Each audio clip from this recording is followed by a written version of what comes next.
আপনার বাড়ির পাশে নব্য ইসরায়েল। আমরা বড় ইসরায়েল সম্পর্কে সচেতন আছি কম বেশি, কিন্তু আপনার ঘরের পাশেই নব্য ইসরায়েলে জন্ম হয়েছে, এই ব্যাপারে আমারও সচেতনতা নাই।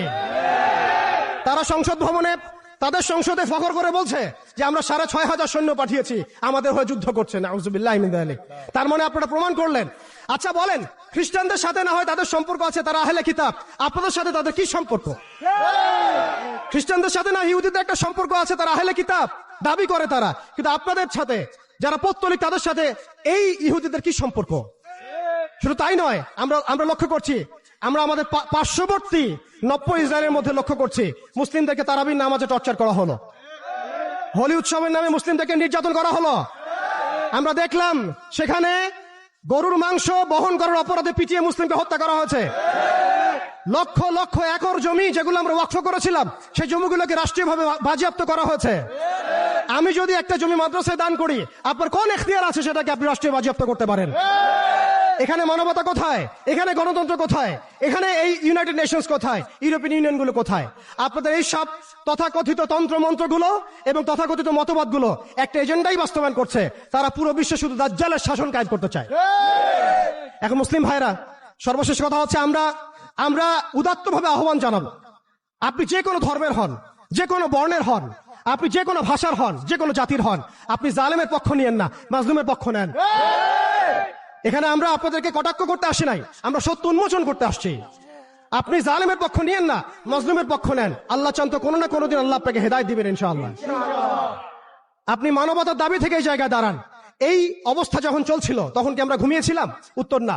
বিগত 100 বছর আমরা ঘুমিয়ে থাকি নাই, সবাই চেষ্টা করেছে কম বেশি, কিন্তু এইসব তন্ত্রমন্ত্রের জালের মধ্যে পড়ে, এইসব তন্ত্রমন্ত্রের গোলকধাঁধায় পড়ে, এইসব নৈতিকতার অবক্ষয়, ইমানের দুর্বলতা, হারাম খাওয়া, সুদে লিপ্ত হওয়া, আমাদের এই মাদক, এই জেনা, এই ফ্রি মিক্সিং, এই পর্নোগ্রাফি, এই সমস্ত কিছুর মধ্য দিয়ে আজকে আমরা আমাদের সেই ইমানি জাজবাকে হারিয়ে ফেলেছি। এখন সময় হচ্ছে সেই জাজবাকে আবার ফিরিয়ে নিয়ে আসা। অতএব আমাদের করণীয় এখান থেকে উঠে আসবে। দেখুন, আপনি গাজায় গিয়ে যুদ্ধ করতে না পারলেও যে অনিবার্য যুদ্ধ তারা আমাদের উপর চাপিয়ে দিবে, সেটা কিন্তু এই অঞ্চলের দিকেও ছড়িয়ে পড়বেই পড়বে। কারণ হাদিসের মধ্যে এসেছে যে মাসিহুদ দাজ্জাল পুরো বিশ্বকে শাসন করবে, শুধুমাত্র মক্কা মদিনায় ঢুকতে পারবে না। অতএব সারা বিশ্বের মধ্যে সে যুদ্ধের দাবানল ছড়িয়ে দিবে, এতে কোনো সন্দেহ নাই। আপনি খেয়াল করে দেখেন, আফ্রিকার কন্টিনেন্ট, ইয়েমেনের কন্টিনেন্ট, আরাবিয়ান কন্টিনেন্ট এবং আমাদের এই আঞ্চলিক কন্টিনেন্ট, প্রত্যেকটা কন্টিনেন্টের মধ্যেই তারা যুদ্ধ ছড়িয়ে দিয়েছে। এবং তারা একটা ভাষা আমাদেরকে শিখিয়ে দিয়েছে, অপশন দিয়ে দিয়েছে, হয় আপনি তাদের দাসত্ব করবেন, না হলে আপনি মরবেন। তারা আপনাকে আমাকে একটা অপশন দিয়েছে, আপনি তাদের দাসত্ব করেন, তারা আপনাকে ভালো রাখবে, আপনি তাদের দাসত্ব করবেন না, তারা আপনাকে মাটির সাথে মিশিয়ে ফেলবে। যেসব মুসলিম কান্ট্রি, দেখুন খেয়াল করে, যেসব মুসলিম কান্ট্রি তাদের দাসত্ব করেছে, যেসব মুসলিম কান্ট্রি তাদের দাসত্ব করেছে, তাদের আনুগত্য করেছে, সেই সব আরব মুসলিম কান্ট্রিকে তারা কিছুই বলছে না, কিছুই করছে না। তাদের কাছে তেল আছে, সেই তেল তারা দিচ্ছে, তাদের কাছে অর্থনৈতিক সাপোর্ট আছে, তারা দিচ্ছে। তাদের জমি ব্যবহার করে সেখানে বোম্বিং করা হয়েছে। আমরা দেখেছি কিভাবে পাকিস্তানের জমি ব্যবহার করে আফগানিস্তানে বোম্বিং করা হয়েছে। আমরা দেখেছিলাম ইরাক ইরান যুদ্ধ লাগিয়ে সেখানে বোম্বিং করা হয়েছিল। আমরা লিবিয়া, সোমালিয়া, মালি, এই তারপরে আপনার ইয়েমেন, জর্ডান, লেবানন, প্রত্যেকটা জায়গার মিসাল দিতে পারি যেখানে মুসলিম ভূমিগুলোকে ব্যবহার করে তারা মুসলিমদের উপর বোম্বিং করেছে আর মুনাফিকদেরকে তাদের সহযোগী হিসেবে রেখেছে। অতএব তাদের অপশন হচ্ছে, হয় আপনি তাদের দাসত্ব করবেন, না হলে মরবেন। যারা দাসত্ব করেছে তারা সুখে আছে, তাদের কোনো সমস্যা নাই। ইভেন গাজ্জাবাসীর কান্না ওদের কানে পৌঁছায় না, এই বাচ্চাদের মগজের খুলি তাদের কাছে, তাদের চোখে ভাসে না, এই বন্ধের ধর্ষণের চিৎকার তাদের কাছে যায় না, এই শিশুদের হাহাকার তাদের কাছে যায় না, এক ফোঁটা পানির জন্য তারা কাঁদছে, এই কান্না তাদের কাছে যায় না। তাদের এই হৃদয় নেফাক দিয়ে এমন ভাবে পরিপূর্ণ হয়ে গেছে, তাদের কাছে এই মানবতাহীনতার এই কাজগুলো, দৃষ্টান্তগুলো ওদের কলবের মধ্যে কোনোই দাগ কাটছে না। প্রিয় ভাইরা, এটা কেন হয়েছে? তাদের নেফাকির কারণে। অতএব আপনি যদি দাসত্ব করেন, নেফাকিতে চলে যান, আপনারও কোনো সমস্যা হবে না। কিন্তু আমি অনেস্টলি প্রশ্ন করতে চাই, আপনার মধ্যে কি আল্লাহর ভয় নাই? আপনার আমার মধ্যে কি কাল কিয়ামতের মাঠে জবাবদিহিতার ভয় নাই? আপনি আমি কি লা ইলাহা ইল্লাল্লাহ বিশ্বাস করি না? আপনি আমি কি মুহাম্মদুর রাসূলুল্লাহ বিশ্বাস করি না? আপনি আমি কি মুহাম্মদ রাসূলুল্লাহর উম্মত নই? অতএব আমরাও কখনোই কারো দাসত্বের দিকে যাব না ইনশাআল্লাহ। আমরাও ইনশাআল্লাহ তাআলা কোশ্চেন কালে এই জায়নিস্ট মুভমেন্টের, এই পশ্চিমাদের, এই দাজ্জালের অনুসারীদের দাসত্বের মধ্যে কখনো যাব না ইনশাআল্লাহ। তারা আমাদেরকে অপশন দিয়েছে, হয় দাসত্ব করো, না হলে মরো। আমরাও বলে দিব, আমরা ইনশাআল্লাহ তাআলা শহীদ হয়ে যাব, তবু তোমাদের দাসত্ব করব না ইনশাআল্লাহ। দাসত্ব না স্বাধীনতা। এই যুদ্ধগুলো এমনি এমনি লাগে নাই, এরা লাগায়, পিছন থেকে লাগায়। ওদের স্বার্থ কি? অস্ত্র বাণিজ্য। কি বাণিজ্য? অস্ত্র বাণিজ্য। ওরা যুদ্ধ বাঁধিয়ে রাখবে, জিয়ে রাখবে, যাতে করে অস্ত্র ব্যবসা করা যায়। অনেক সময় মুসলমান দুই দেশের মধ্যে যুদ্ধ লাগায় দেয়, দিয়ে অস্ত্রের বাণিজ্য করে। অচিরেই তারা পুরো বিশ্বে একটা বড় যুদ্ধ বাঁধিয়েই ছাড়বে, দেখে ইনশাআল্লাহ। অচিরেই তারা পুরো বিশ্বে একটা বড় যুদ্ধ না বাঁধানো পর্যন্ত থামবে না। এই বিশ্বটাকে ছোট করার দুইটা পদ্ধতি তারা বের করেছে। একটা হচ্ছে ইন্টারনেট সেকশন, প্রযুক্তি দিয়ে বিশ্বটাকে ছোট করে নিয়ে আসা, এটা হয়ে গেছে। বিশ্বে এখন ছোট, শর্ট জায়গা, এইখান থেকে ওইখানে আপনি যোগাযোগ খুব দ্রুত করতে পারবেন। বিশ্ব ছোট, আপনাকে পায়ে হেঁটে যেতে হবে না। আর একটা অপশন হচ্ছে পুরো বিশ্বে যুদ্ধ বাঁধিয়ে দিয়ে পুরো বিশ্বের আয়তন ছোট করে ফেলা। আর আমি কনফিডেন্ট আমার বক্তব্যে, এটা আমার ধারণা, আমার ইস্তেহাদও বলতে পারেন, যদিও আমি মুস্তাহিদ নই। আমার ইন্টারপ্রিটেশন, এই শব্দটা ভালো হবে, ইস্তেহাদ না বলে বলছি আমার ইন্টারপ্রিটেশন, যে অচিরেই তারা পুরো বিশ্বে একটা বড় যুদ্ধ বাঁধিয়েই ছাড়বে, দেখে ইনশাআল্লাহ। অচিরেই তারা পুরো বিশ্বে একটা বড় যুদ্ধ না বাঁধানো পর্যন্ত থামবে না। প্রথম বিশ্বযুদ্ধের পরে আপনারা ব্রিটেনকে দেখেছেন, সেকেন্ডটার পরে আপনার আমেরিকার রাজত্ব দেখেছেন, দেখবেন যদি আরেকটা লাগে এরপরে আপনার রাজত্ব দেখবেন। ওর ধ্বংস এত তাড়াতাড়ি হবে না, ওর ধ্বংস হবে, এটা সত্য, এটা নিশ্চিত, কিন্তু এত তাড়াতাড়ি নয়। সে রুলিং স্টেট হবে এবং দাজ্জালকে নিয়ে সে পুরো বিশ্বটা শাসন করবে। কতদিন? নবীজি বলেছেন 40 দিন। কতদিন? প্রথম দিন হবে 1 বছরের সমান, দ্বিতীয় দিন 1 মাসের সমান, তৃতীয় দিন 1 সপ্তাহের সমান, বাকি দিনগুলো আমাদের দিনের মতো। এই শাসন না হওয়া পর্যন্ত কিয়ামত হচ্ছে না। আর এই শাসন ততক্ষণ হচ্ছে না যতক্ষণ মহাযুদ্ধ না হচ্ছে। আর মহাযুদ্ধ না হওয়া পর্যন্ত ইমামুল মাহদিও আসছেন না। মাহদি তখনই আসবেন যখন মুসলমানদের অবস্থা এরকম খারাপ হতে থাকবে। আর মাহদি না আসার আগে দাজ্জালও মানুষের রূপে বের হবে না। এখানে ওখানে যে আনাচে কানাচে মাহাদিগুলো বের হচ্ছে, এরা মাহাদি নয়। গোলাম আহমেদ কাদিয়ানিও দাবি করেছিল যে ও মাহাদি। ও প্রথমে বলেছিল যে আমি মাহাদি, তারপর বলেছে আমি হচ্ছি ঈসা, তারপরে বলেছে মাহাদি ঈসা একই, আমি দুইটাই। তারপরে বলেছে আল্লাহর নবী, তিনিও নবী সাল্লাল্লাহু আলাইহি ওয়াসাল্লাম, আমিও নবী, নাউজুবিল্লাহ। তো ও দাবি করেছিল। আর আমরা জানি মাহাদি কথা বলবে আরবি ভাষায়, তিনি ফাতিমা রাদিয়াল্লাহু আনহার বংশধর থেকে হবেন। আর এই মাহাদি কথা বলতো পাঞ্জাবি ভাষায়, পাঞ্জাবি মায়ের সন্তান। এগুলো মাহদি নয়। মাহদি আসছেন না যতক্ষণ পর্যন্ত আপনি একটা বিশাল মালহামা না দেখছেন। আর আমার ধারণা, ইন্টারপ্রিটেশন, বা শুধু আমার ধারণা না, অনেকেই ওয়ার্ল্ডের অ্যানালাইসিস যারা করে তারা বলে যে হয়তো বা এই ইস্যুগুলো, ইউক্রেন রাশিয়া হোক, সিরিয়া ইস্যু হোক, ইয়েমেন ইস্যু হোক, গাজা ইস্যু হোক, আস্তে আস্তে একটা বড় যুদ্ধের দিকে এরা বিশ্বকে নিয়ে যাবে। এই যুদ্ধগুলো এমনি এমনি লাগে নাই, এরা লাগায়, পিছন থেকে লাগায়। ওদের স্বার্থ কি? অস্ত্র বাণিজ্য। কি বাণিজ্য? অস্ত্র বাণিজ্য। ওরা যুদ্ধ বাঁধিয়ে রাখবে, জিয়ে রাখবে, যাতে করে অস্ত্র ব্যবসা করা যায়। অনেক সময় মুসলমান দুই দেশের মধ্যে যুদ্ধ লাগায় দেয়, দিয়ে অস্ত্রের বাণিজ্য করে। এগুলো কি মিথ্যা কথা বলছি না সত্য কথা বলছি? সরাসরি বলছি ভাই, কিছু করার নাই। এখন সরাসরি না বললে তো দেরি হয়ে যাবে, এখন জানা উচিত আপনাদের বিষয়গুলো। তো আমাদের ইন্টারপ্রিটেশন যে এটা হয়তোবা চলে আসতে পারে, চলে আসলে পরে বিশ্বের অবস্থা কি হবে সেটা ভাবতে হবে আমাদের। এক করোনা ভাইরাসে বিশ্বের যে অবস্থা হয়েছে, আর আমি বলে দেই করোনা ভাইরাস কোনো মহামারী ছিল না, এটা কোনো মহামারী না। এরকম হয় না মহামারী। মহামারী মানে একটা এলাকার র্যাপিডলি মরে ধুয়ে সাফ হয়ে যাবে, এটাকে বলা হয় মহামারী। আপনার জ্বর হয়, আমার হয় না, আপনি মরেন, আমি মরি না, আপনার বেশি ইফেক্ট হয়, আমার হয় না, এমন মহামারী, সার্কাস মহামারী হয় না। এগুলো কোনো প্যান্ডামিক না, ওগুলো বুঝায় মানুষ কি, সেটা চায়না ভালো জানে, কি সেটা আমেরিকা ভালো জানে, আসলে এটা কি সেটা ইসরায়েল ভালো জানে। আর আমাদেরকে মিডিয়া দিয়ে যা গেলানো হয়েছে সেটা আমরা জানি। কারা কারা টিকা নিয়েছিলেন? সবাই তো টিকা নিয়েছেন মনে হয়। আচ্ছা, মাশাআল্লাহ, অনেক, ইনশাল্লাহ বহুত ফায়দা হবে। ঠিক আছে, ইনশাল্লাহ বহুত ফায়দা হবে। আচ্ছা, তারপরে আসেন, শেষ করে দেই ভাই, পরে আমরা কিছু কোশ্চেন অ্যান্সার নিবনি। ইমাম মাহদি আসছেন না মালহামার আগে, ইমাম মাহদি না আসলে দাজ্জাল বের হচ্ছেন না। আমাকে একটা খালি প্রশ্নের উত্তর দেন দেখি, কি বুঝলেন? দাজ্জাল কি একা একা ওয়ার্ল্ডটাকে শাসন করবে? যে আমি বের হইলাম, এই সবাই আমার আনুগত্য করে, এমন হবে বিষয়ে? এমন হয় কখনো?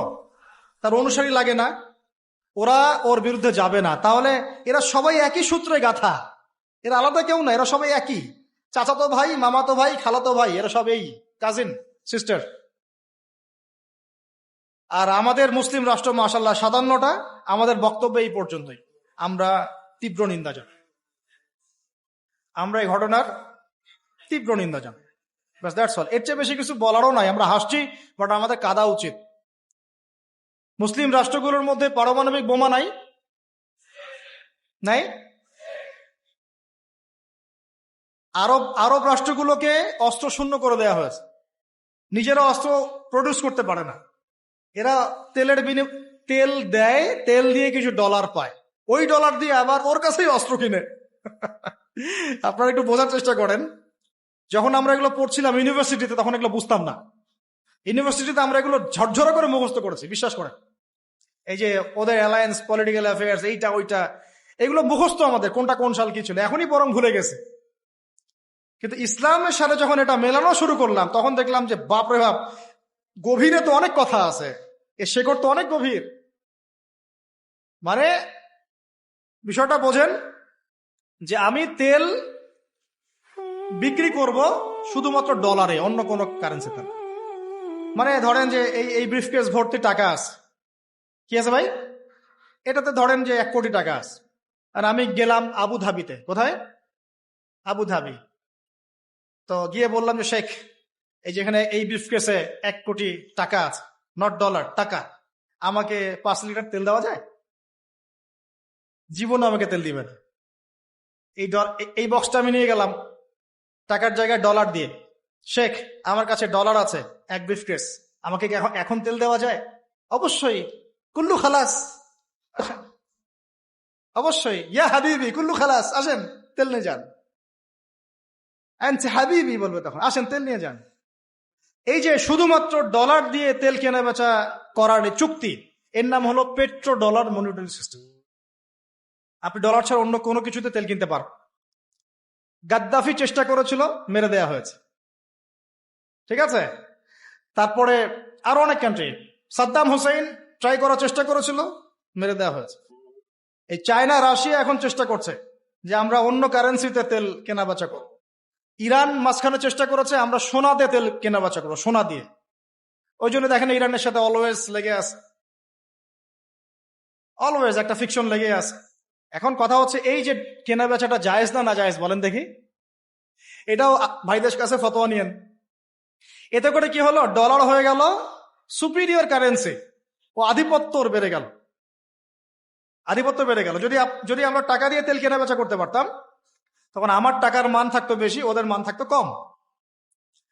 তখন ডলারকে কেন্দ্র করে সব টাকা পয়সার মান নির্ধারণ করা শুরু হলো। কথা বুঝতে পারছেন? এই চুক্তিটা করেছে আরবরা। কারা করেছে? আরবের গলফ কান্ট্রিরা। এর পিছনে একটা ঘটনা আছে। বাদশাহ ফয়সাল রাহিমাহুল্লাহ তিনি তেল বয়কট করেছিলেন, তারপরে হেনরি কিসিঞ্জার এসে এই চুক্তি করেছিল। এটা অনেক আগের কথা, এটা চতুর্থ যুদ্ধের কথা, 1973 সালের দিকের কথা। এখন এই তেলের উপর নিয়ন্ত্রণ তারা নিয়ে নিল ডলার দিয়ে। যেটা বলতে চাচ্ছি শুনে বুঝেন, আমি ডলার দিলাম আপনাকে। আপনার নাম কি ভাই? আপনার নাম কি? হ্যাঁ হ্যাঁ, সাকিব। সাকিব আল হাসান ভাইকে আপনি খেলা বাদ দিয়ে এখানে কি করছেন? আচ্ছা, সাকিব ভাইকে আমি ডলার দিলাম এক ব্রিফকেস, এবং তিনি তেলের মালিক মনে করেন। এখন ভাই আমাকে তেল দিলেন, তা আমি তেল মাশাআল্লাহ আমার দেশে নিয়ে গিয়ে বাংকার আছে, বাংকার, ওই বাংকারের নিচে তেল ঢুকে রিজার্ভ করে রেখে দিলাম, যাতে ভবিষ্যতে এটা কাজে লাগে। কারণ তেল ছাড়া তো বিশ্ব অচল। আপনি তেল ছাড়া এই বিশ্বে কিচ্ছু চালাতে পারবেন না, পারবেন? কিচ্ছু চালাতে পারবেন না, পুরোই অচল। এখন ভাই তো আবার অস্ত্র শস্ত্র তার কাছে নাই, সে আমার সাথে বন্ধুত্ব করেছে। এখন আমি তাকে বুঝাচ্ছি যে আপনার তো নিরাপত্তার জন্য অস্ত্র দরকার, আপনার আশপাশে অনেক শত্রু আছে, শত্রুরা তো অভাব নাই, তাহলে অস্ত্র কিনতে হবে না আপনার? ও বলছে হ্যাঁ কিনতে হবে। তো তাহলে অস্ত্র তো আপনি বানাতে পারেন না, সেই প্রযুক্তি আপনার নাই। আমার দেশে অনেক অস্ত্র আছে, এগুলো আপনাকে দেই, আপনি ডলার দিয়ে এগুলো কিনে নেন। প্রথমে যে ডলারটা আমি ওকে দিয়ে তেল নিয়েছি, ওই ডলারটা আমি আবার ওর কাছ থেকে নিয়ে আমার অস্ত্র দিলাম ওকে। লাভ কার? বুঝেন নাই মনে হয়। প্রথমে আমি দিয়েছি ওকে ডলার, সাকিবকে, সাকিব দিয়েছে আমাকে তেল। সেই তেল নিয়ে আমি আমার দেশে রিজার্ভ করেছি, তেল তো আমার থাকলোই। আর আমার ডলার হলো কারেন্সি, সুপিরিয়র কারেন্সি, যা দিয়ে অন্য কারেন্সির মান নির্ধারণ করা হয়। এবার ওকে বুঝালাম তোমার অস্ত্র নাই, তো ও বলছে তো আমার তো প্রযুক্তি নাই, তাহলে আমাকে আপনি কিছু অস্ত্র বিক্রি করেন আমার কাছে। তা আমি কিছু অস্ত্র, আমার তো অস্ত্রের অভাব নাই, আমি যত ইচ্ছা এগুলো বানাতে পারি। যেটা বানাচ্ছি ওর চেয়ে অত্যাধুনিকটা আমার কাছে আছে। ওকে এমন কিছু দিব না যেটা দিল ও আবার আমাকে আক্রমণ করতে পারে। ওকে এমন অস্ত্রই দিব যেটা আমার প্রতিহত করার ক্ষমতা আছে। ব্যালিস্টিক মিসাইল ওকে দিব না, ওকে অন্য কিছু দিব। তা আমি এখন ওকে অস্ত্র কিছু দিলাম, ওই যে ডলারটা প্রথমে দিয়েছি ওইটা আবার সে আমাকে দিয়ে দিল। কিছু কি বুঝলেন? এইটাই চলতেছে আরবের মধ্যে। অথচ এই সার্কাসটা কিম জং উন অনেক বেশি বুঝেছে আগে। ও বলছে তোদের সাথে চলি না, আমি চায়নার সাথে চলবো, রাশিয়ার সাথে চলবো, এই যে অস্ত্র বানাবো। দেখেন নাই কয়দিন আগে গোলগাপ্পু একটা মানুষ আসে আর বলে যে এই যে মিসাইল চালাচ্ছে, দেখেন নাই? ও ভালো কাজ করছে তাও, মাশাআল্লাহ। হ্যাঁ, আমি সে মুসলিম না, কিন্তু বলছি যে ওই সেন্সে সে ভালো কাজ করছে। এই নিয়ন্ত্রণটা ওরা দখল, জায়নিস্টরা নিয়ে নিয়েছে। জায়গার, ভৌগোলিকত্বের, মিডিয়ার, প্রযুক্তির, অস্ত্রশস্ত্র, তেলের, সবকিছুর। এখন আমাকে বলেন, তাহলে দাজ্জাল এখনো বের হয় নাই কিন্তু তার অনুসারীদের আজকে এই অবস্থা, তাহলে আসলে কি সময় খুব বেশি বাকি আছে না কম আছে? আস্তে আস্তে বিশ্ব এদিকে যাচ্ছে। তবে সুসংবাদ, আমাদের জন্য সুসংবাদ হচ্ছে এই সময়টা আস্তে আস্তে আস্তে অনেক মুসলমান শাহাদাত বরণ করবে ইনশাআল্লাহ, এবং তারা জান্নাতে শহীদ হয়ে পাখি হয়ে যাবে ইনশাআল্লাহ। ওটাই তো চূড়ান্ত সাফল্য, তাই না? আমাদের মায়েরা বোনেরা মরেন নাই, তারা এখনো জীবিত জান্নাতে আছে, এবং তারা এই দুনিয়াতে আরো বারবার ফিরে আসতে চাচ্ছেন। এখন আল্লাহ আমাদেরকে আরো একবার ফিরিয়ে দিন, আবার শহীদ হয়ে আপনার কাছে আসবে। ওরা এই দাবি করছে আল্লাহর কাছে। আমাদের বোনরা মরে নাই, আমাদের ভাইরাও মরে নাই, আমাদের বাচ্চারাও মরে নাই, কারণ এই জীবনটাই চূড়ান্ত জীবন না। তার মানে এই না যে আমরা ওদের এগুলো মেনে নিব। আর আমরা এই হাদিস খুব ভালো করেই জানি যে খোরাসান থেকে ব্ল্যাক ফ্ল্যাগস যাবে, এমন একটা জৈশ যাবে, ফালা নি'মাল জৈশু জৈশুহা, না ফালা নি'মাল আমিরু আমিরুহা ওয়ালা নি'মাল জৈশু যালিকাল জৈশ। কতই না উত্তম সেই বাহিনীর আমির, আর কতই না উত্তম ওই সেনাবাহিনী। আল্লাহ নবীজি বলছেন তারা যুদ্ধ করতে করতে করতে করতে বাইতুল মুকাদ্দাস পর্যন্ত জয় করবে, পৃথিবীর কোনো পরাশক্তি ওকে ঠেকাতে পারবে। আর যদি সেটা এই বিশ্বে হয় তাহলে আমরা বুঝতে পারছি এরা কারা হবে। যদি সেটা এখন হয়ে যায় আগামী 10-20 বছরের মধ্যে, আল্লাহ ভালো জানেন, আমরা জানি না, 100 বছর পরেও হতে পারে, তাহলে আমরা বুঝতে পারছি তারা কারা হতে পারে। আমরা তো বুঝতে পারছি ওয়ার্ল্ডের মধ্যে কারা কি করছে। হ্যাঁ, যাদের প্রতি মহব্বত রাখলে আপনাকে আবার বলছে আপনি মুনাফেক, টাটকা মুনাফেক, তাজা মুনাফেক, অমুক মুনাফেক, তমুক মুনাফেক। আল্লাহ সুবহানাহু ওয়া তাআলা এদের ভাগ্যে হেদায়েত থাকলে হেদায়েত দান করুন, না থাকলে আল্লাহ পাক এই কলঙ্ক, এই উম্মাহকে এগুলো থেকে কলঙ্ক মুক্ত করুন। শেষ করি। এখন সুসংবাদ কি? সুসংবাদ হচ্ছে, এটা তো সুসংবাদ গেলই, আর আল্লাহ রাব্বুল আলামিন এই মিথ্যা মাসিহকে মেরে ফেলার জন্য আসমান থেকে সত্য মাসিহকে আবার পাঠাচ্ছেন ইনশাআল্লাহ। এবং তিনি ইমামুল মাহদী আসার আগে আসছেন না, আসার পরে আসবেন। আসার আগে না পরে? আসার পরে। তিনি নবী হিসেবে নন, শাসক হিসেবে, একজন ন্যায়পরায়ণ শাসক হিসেবে।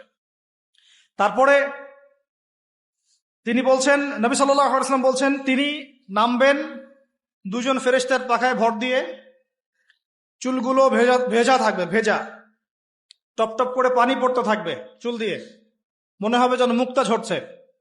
সিরিয়ার দামেস্কের যে মিনার মসজিদের সেখানে নামবেন। তখন মেসাকার যুদ্ধ চলতে থাকবে শাম অঞ্চলে। শাম অঞ্চল মানে প্যালেস্টাইন, সিরিয়া, লেবানন, জর্ডান, এই সব জায়গা, এগুলো শাম। শাম মানে শুধু সিরিয়া নয়, শাম মানে পুরো এইটাই। আর বাইতুল মুকাদ্দাসে 4-5টা স্পেশালি, ওটাই সভ্যতার কেন্দ্র। কিন্তু ওখান থেকে সভ্যতা শুরু হয়েছে, শেষটা আবার ওখানে হচ্ছে, ওখানে শেষ হবে। যুদ্ধ চলতে থাকবে। ইমামুল মাহদী এসে বলবেন যে তোমাদের ইমাম কি ইমামতি করতে বলো, সুবহানাল্লাহ। ইমামুল মাহদী ইমামতি করবেন, দরজা খুলে দেওয়া হচ্ছে, দরজা খুলে দেওয়া হবে, দাজ্জাল তাকে দেখা মাত্রই গলতে শুরু করবে, পালাতে পালাতে পালাতে পালাতে এই প্যালেস্টাইনেই যেটা দেখছেন আপনারা এখন, এটার বাবে লুদ নামক জায়গাতে গিয়েছে আটকে যাবে, এবং ওই জায়গায় ঈসা আলাইহিস সালাম তাকে হত্যা করবেন ইনশাআল্লাহ। এখানেই 40 বছর ইসলামী খেলাফতটা আবার বাস্তবায়িত হবে ইনশাআল্লাহ। এটা আস্তে আস্তে হতে যাচ্ছে। তার সুসংবাদ দিয়ে শেষ হলো, এর আগে অনেক চড়াই উত্তরাই চলবে, রক্ত ঝরবে, শহীদদের সংখ্যা বাড়বে, তবে তারা জীবিত, তারা মৃত নন, এটা মনে রাখবেন। বদরগঞ্জ দিয়ে শেষ করতে চেয়েছিলাম, শেষ করার আগে কথাটা শোনেন। এখন এই পুরো ঘটনাগুলো আমাদেরকে কে জানিয়ে দিয়েছেন বলেন? আল্লাহ এবং তার রাসূল। তার এই পুরো দাওয়াতি বছরের 13 বছরে যখন তিনি এইরকম করে নির্যাতিত হচ্ছিলেন, তখন তাকে হিজরত করতে হয়েছে। কোথায় হিজরত করতে হয়েছে? মদিনায়। এবার আপনাকে আমি কনক্লুশনের দিকে নিয়ে আসি। সর্বশেষ আমাদের নবী সাল্লাল্লাহু আলাইহি ওয়াসাল্লাম ইন্তেকাল করার আগে, জাস্ট ইন্তেকালের কয়েকদিন আগে নবীজি বলে যাচ্ছেন শেষ কথাগুলো, তোমরা শোনো হে আমার উম্মত, আমার কবরকে উপাসনার জায়গা বানাবে না, রাষ্ট্রদূতদেরকে সম্মান করবে, সালাতের ব্যাপারে যত্নবান থাকবে, তোমাদের অধীনস্থদের ব্যাপারে যত্নবান থাকবে,